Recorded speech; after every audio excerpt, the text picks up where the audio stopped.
Hello, everyone. I wanted to talk about not feeling like writing because I can tell you that I would say that 70–80% of the time when I sit down to write, I don't feel like writing.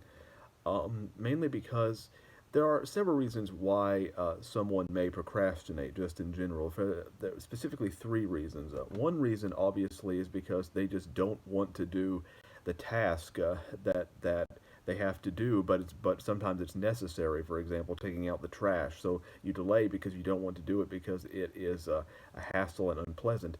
Other times, you may want to complete the task or fulfill the task or participate in the task, but you're a perfectionist and you're afraid you might not do a good job, and that often happens with me with writing. Is that I'm afraid that I might not perform that well, so I don't want to risk it, or because it will give me anxiety. But also, and I would say that the third reason is actually my largest reason for not wanting to write, is because it takes mental effort. And anything that takes any kind of mental effort, it's a struggle to do. Even though I love writing, and even though once I start writing, I will often feel very fulfilled, especially by the end. Of course, not always, but however, anything that takes mental effort, I'm always reluctant to do, and that includes even reading, because I love reading, but because it takes mental effort, sometimes I would prefer to just scroll on my phone. In fact, if I gave in to all of my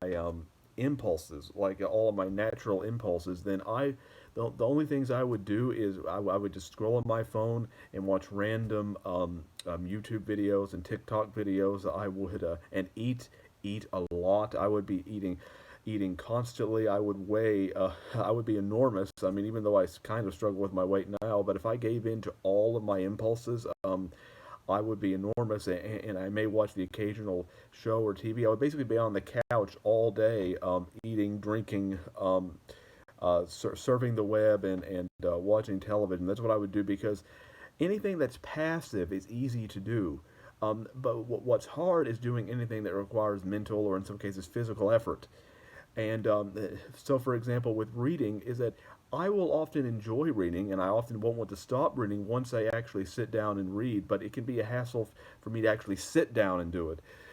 And so, anything that requires mental or physical effort can be a challenge in that regard. But ultimately, if I do give in to all of my impulses, that will it may seem meaningful to me in the moment, but ultimately it will have no meaning. I will feel really awful in the long run, because I will know that I have accomplished nothing. So, by forcing myself to participate in writing and reading and all of that, I will get a much larger meaning in the end, a much more poignant meaning, even if it means that I have to sacrifice certain temporary leisure activities and